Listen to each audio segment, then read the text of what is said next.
اگر بابری مسجد انلیگل تھی تو پھر وہ توڑنے والوں کو کیوں ملی؟ اور اگر لیگل تھی تو پھر ان کو کیوں دیے؟ اگر انلیگل تھی تو اڈوانی پہ کیس نکال دو، اور اگر لیگل تھی تو پھر مجھے دو۔ یہ کیسا بتاؤ آپ؟ اب جب ہم یہ بات کرتے تو مجھے معلوم کہ کل میڈیا صبح فجر کے بعد شروع ہو جائیں گے، اب رات سے بولیں گے مسالہ مل گیا، مسالہ مل گیا۔ اب چھوڑنا نہیں ہے اس کو، انہیں بولا ایسا، اڈوانی کو بولا، ہمارے پیارے کو بولا۔ ارے تمہارے پیارے ہوں دو، تمہارے سگے ہوں دو، جو اللیگل اور اللیگل ہے وہ تو بولنا پڑے گا۔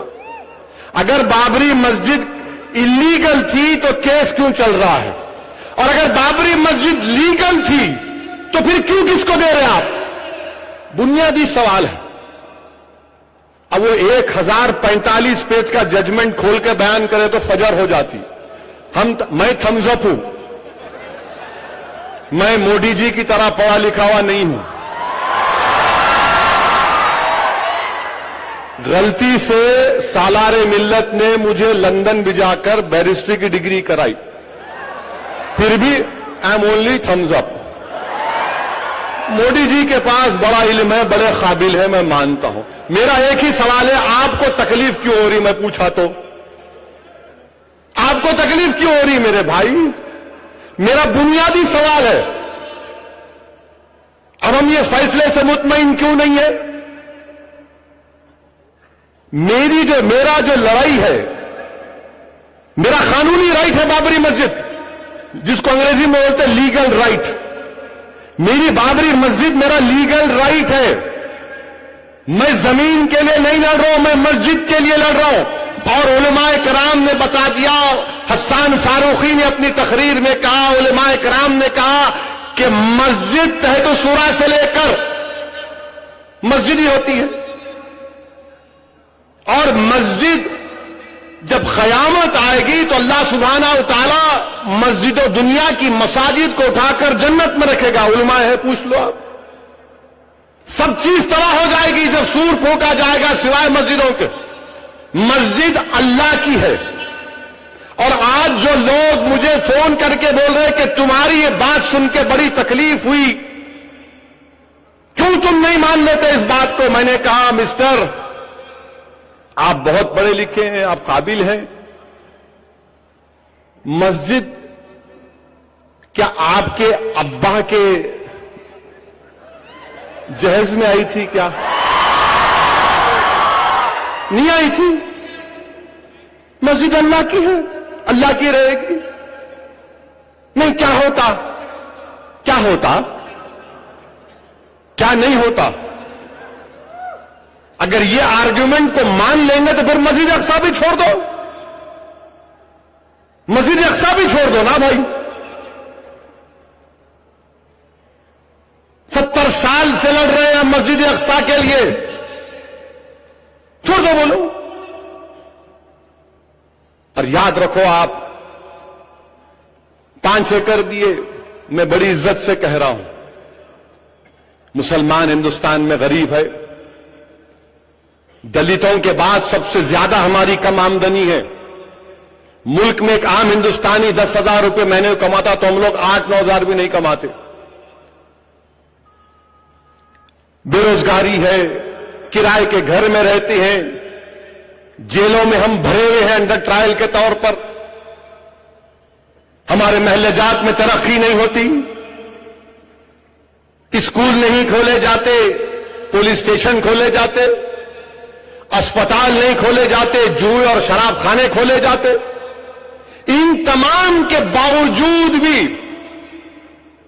اگر میں ہندوستان کا سب سے غریب علاقہ ہے سیمانچل کے پاس سیمانچل میں چلا جاؤں اور کشن گنج سے اراریا تک میں سیمانچل کی عوام سے بھیک مانگوں کہ میری جھولی پیسوں سے بھر دو، مجھے اتر پردیش میں 5 ایکڑ زمین خرید کر اللہ کی مسجد بنانا ہے، تو خدا کی قسم 48 گھنٹے میں اتنے پیسے جمع ہو جائیں گے۔ ہماری لڑائی زمین کی نہیں تھی، ہماری توہین کی جا رہی ہے زمین دے کر. ہماری لڑائی مسجد کی تھی، لیگل رائٹ کی تھی. ہم کو بھیک میں نہیں چاہیے کوئی چیز، ہم کو ہمارا حق ہے تو دو. ہم کو بھکاری سمجھ کر مت دیکھو. ہم ہندوستان کے باعزت شہری ہیں. ہم کوئی کرایہ دار نہیں ہے، ہم کوئی فقیر نہیں ہے، بھکاری نہیں ہے کہ تمہارے پھینکے ہوئے ٹکڑوں پر زندہ رہیں گے. ہم لڑائی لیگل رائٹ کی ہے. اسی لیے آل انڈیا مسلم پرسنل لا بورڈ کے ذمہ داروں نے کہا کہ ہم مطمئن نہیں ہیں. بالکل صحیح بات. اب آپ کو بڑی تکلیف کہ سب لوگ راضی ہو گئے. یہ لوگ کون ہیں؟ تو یاد رکھو ہم لوگ دیوانے ہیں، پاگل ہیں. اور جب دیوانے پاگلوں کو عقل مند کی بات سمجھ میں نہیں آتی، جو عقل مند ہیں وہ موڈی جی موڈی جی موڈی جی کر رہے ہیں، اور جو دیوانے پاگل ہیں وہ مسجد مسجد کر رہے ہیں. اب آپ کو فیصلہ کرنا ہے. ہم تو آل انڈیا مسلم پرسنل لا بورڈ کے ساتھ ہیں اور رہیں گے انشاءاللہ. اور میں دارالسلام کے اس تاریخی ڈائز سے وہ جو تمام وکلا ہیں جنہوں نے اس کیس میں بڑی محنت کی، خاص طور سے جناب دھون صاحب 80 سال کے ضعیف ہیں. اس شخص نے گھنٹوں سپریم کورٹ میں ٹھہر کر بابری مسجد کی بازیابی کے لیے بحث کی.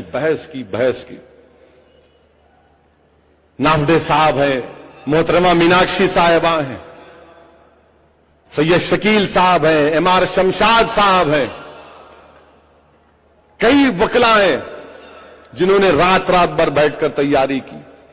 اور یہ بڑی ناانصافی ہوگی اگر میں ظفریاب جیلانی صاحب کا نام نہ لوں.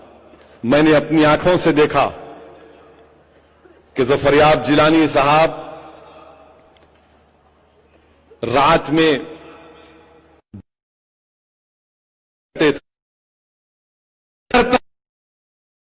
کے دیکھتا تھا تو پڑھ رہے ہیں. میں نے کہا جیلانی صاحب، بولے نہیں تیاری میں لگ گیا تھا. میرے بھائی، اللہ ان لوگوں کو سلامت رکھے. ہمارے پاس الفاظ نہیں ہے کہ ہم دھون صاحب کا کیسا شکریہ ادا کریں.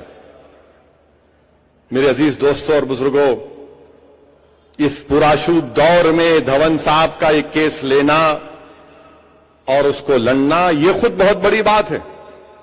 کپل سبل صاحب نے بھی خدمت انجام دی، مگر کانگریس پارٹی نے ان کو روک دیا. دھون صاحب ایک کیس لڑے. ہم ان کے شکر گزار ہیں، ان تمام وکلاؤں کے. آل انڈیا مسلم پرسنل لا بورڈ کے ذمہ داروں کا شکریہ ادا کرتے. اور صحیح کہا یہاں پر کسی نے کہ سپریم کورٹ کا سپریم فیصلہ ہے، آخری کورٹ ہے، ماننا پڑے گا.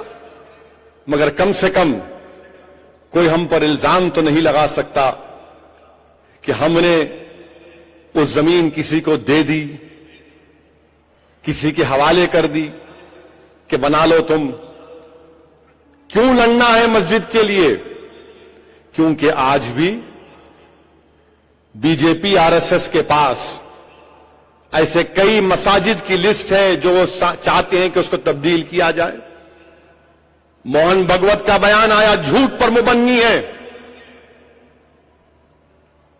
کیا میں چیلنج کر رہا ہوں آر ایس ایس کے ذمہ داروں سے پوچھتا ہوں کہ تم یہ کہتے ہو کہ کاشی اور متھرا کی مسجدوں کا تمہارے پاس نہیں ہے تو کیس وڈرا کرو نا. چلو کاشی کا کیس وڈرا کرو، متھرا کا کیس وڈرا کرو. میرے بھائی، آج سپریم کورٹ نے اپنے ججمنٹ میں 1991 ریلیجس ایکٹ کا ذکر کیا. وہ ایکٹ یہ کہتا ہے کہ 15 اگست 1947 کو جو مذہبی عبادت گاہیں تھیں وہی برقرار رہیں گی. مگر کیا ہے معلوم آپ کو متھرا کاشی کے بارے میں؟ یہ سنگھ پریوار کے لوگ کیا بولتے ہیں؟ مسجد کی بات نہیں کر رہے. مسجد کے اندر جو تہہ خانہ ہے ہمارا ہے. لکھنؤ کی ٹیلی والی مسجد آپ کی ضرور ہے، مگر وہ مسجد کے سامنے کا آنگن ہمارا ہے. آپ بتائیے، یہ لوگ ہم سے کہہ رہے ہیں اور ہم یہ سمجھ رہے ہیں کہ ہم آنکھ بند کر کے یقین کر لیں گے. 1989 میں بی جے پی نے پالمپور ریزولوشن میں رام مندر کا ذکر کیا.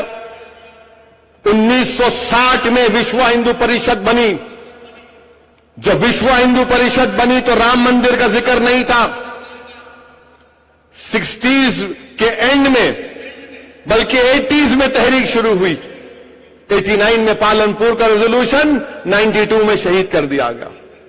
اور یہ عجیب اتفاق ہے کہ نریندر مودی جو آج ہمارے ہندوستان کے وزیر اعظم ہیں وہ اڈوانی کی رتھ یاترا کے سامنے بھاگ رہے تھے.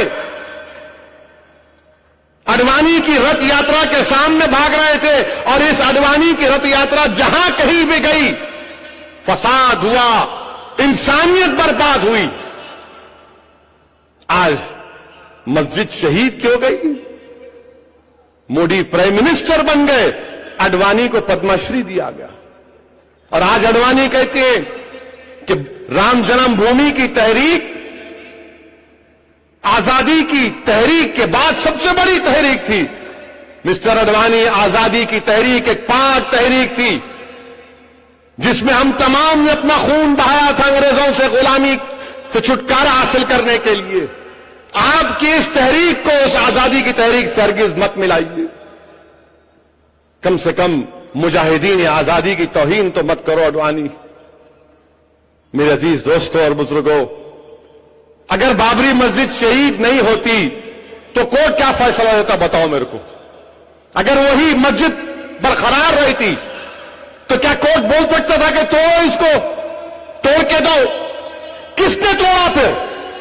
یہ لیگل اور انلیگل کی بات کو ذہن میں رکھنا, ہمیشہ رکھنا اس لیگل اور انلیگل کی بات کو. اور لوگ مجھ سے آج پوچھتے ہیں, میڈیا کے لوگ, کہ تم کب تک یہ بات کرتے رہو گے بابری مسجد کی؟ تو میں آج کہہ رہا ہوں, تم سے پہلے بھی کہا تھا, مجھے نہیں معلوم کہ آپ کیا کریں گے, مگر میں اب انفرادی طور پر کہہ رہا ہوں, میں اپنی جماعت کی طرف سے کہہ رہا ہوں کہ ہم جب اس دنیا سے چلے جائیں گے تو اپنی اولاد کو سکھا کر جائیں گے, نصیحت کر کے جائیں گے اور وصیت کر کے جائیں گے. ان سے کہیں گے کہ دیکھو بیٹا, دیکھو بیٹی, جب تم بھی اس دنیا سے جاؤ گے تو یہ وصیت کرنا. اور کیا ہے کہ 6 دسمبر 1992 کو سنگھ پریوار نے بابری مسجد کی شہادت کی, ڈیمالش کیا, اس کو بتاتے رہنا. جب تک دنیا رہے گی سنو سنگھ پریوار, ہم ہندوستان میں بابری مسجد کی شہادت کا ذکر کرتے رہیں گے. دنیا کو بتائیں گے کہ تم نے جا کر سپریم کورٹ سے وعدہ کیا تھا کہ مسجد کے اینٹ کو ہاتھ نہیں لگایا جائے گا.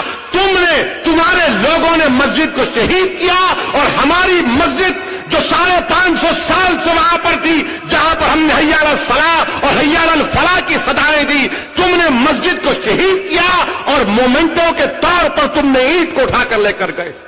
ہم اپنے بچوں کو سکھا کر جائیں گے اس دنیا سے. اگر ہماری سسکیاں باقی رہیں گی تو ہم کلمہ بھی پڑھیں گے اور کہیں گے بابری مسجد کی شہادت کو یاد رکھو. اس لیے کہیں گے, ٹھہرو, اس لیے کہیں گے کہ مسجد کے لیے نہیں بلکہ انصاف کے لیے, انصاف کے لیے, رول آف لا کے لیے, قانون کی برابری کے لیے.